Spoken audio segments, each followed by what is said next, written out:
गीता अध्याय 18 श्लोक 49 से 55 तक। ब्रह्म भाव की ओर बढ़ने की यात्रा। विवेक की ज्योति जब मन में जले, विवेक की ज्योति जब मन में जले, सात्विक आधार जीवन में ढले, सात्विक आधार जीवन में ढले, शुद्ध वाणी शुद्ध विचार, मन बनता है निर्मल और उदार। इंद्रियों पर संयम रखे जो नर, इंद्रियों पर संयम रखे जो नर, राग द्वेष से सदा परे, अहंकार क्रोध काम को छोड़े, अहंकार क्रोध काम को छोड़े, ध्यान में अपने चित्त को जोड़े। आसक्ति की डोरी जब टूटे, आसक्ति की डोरी जब टूटे, ममता का बंधन है कट जाए, शांत हृदय में जब प्रकाश जगे, शांत हृदय में जब प्रकाश जगे, ब्रह्म भाव का अनुभव है लगे, ब्रह्म भाव का अनुभव आ जाए।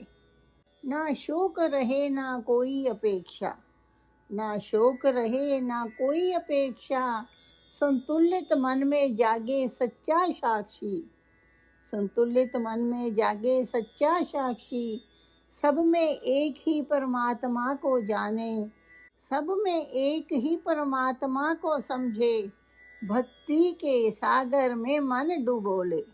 इस सत्य को जान लिया जिसने, इस सत्य को जान लिया है जिसने, उसके बाद ना कुछ जानना शेष।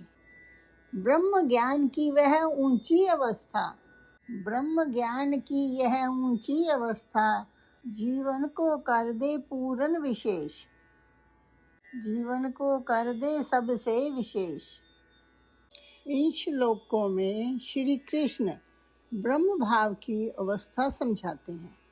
ऐसा मनुष्य है जो कर्म करते हुए भी कर्म से नहीं बंधता, जो कर्ता भाव का त्याग कर देता है और फल की इच्छा नहीं रखता, वह निष्कर्म बुद्धि वाला कहलाता है। वह समझता है कि मैं कुछ नहीं करता, सब परमात्मा की शक्ति से हो रहा है। ऐसा व्यक्ति धीरे धीरे ब्रह्म ज्ञान की ओर बढ़ता है और स्थित प्रज्ञा जहाँ स्थिर बुद्धि वाला बन जाता है। यह शिक्षा हमें पहले भी मिलती है, विशेषकर दूसरे अध्याय सांख्य योग में, इसलिए यहाँ श्री कृष्ण उसे संक्षेप में पुनः बताते हैं। ब्रह्म भाव की विशेषताएं क्या हैं? मन में अहंकार नहीं होता, इच्छाएं शांत हो जाती हैं, राग और द्वेष समाप्त हो जाते हैं, मनुष्य संतुलित और शांत रहता है। जब मनुष्य इस अवस्था को प्राप्त करता है तो सब प्राणियों में एक ही परमात्मा को देखता है। तब उसके भीतर सच्ची भक्ति जागती है और वह परमात्मा को वास्तव में जानने लगता है, परमात्मा को सही में पहचानने लगता है।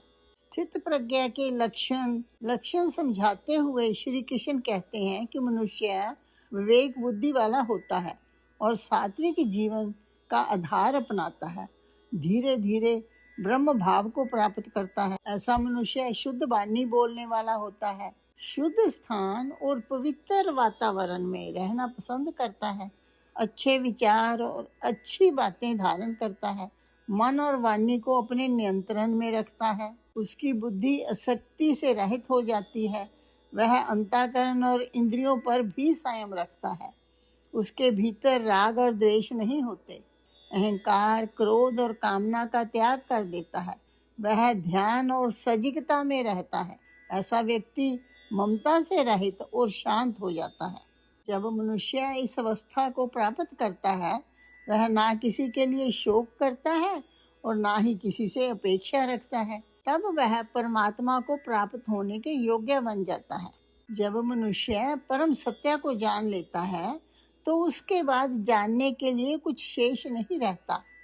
इसी अवस्था में सच्ची भक्ति पराभक्ति जागती है और मनुष्य परमात्मा के साथ एकत्व का अनुभव करने लगता है और सब कुछ परमात्मा को अर्पित कर देता है और धीरे धीरे ब्रह्म भाव को प्राप्त हो जाता है।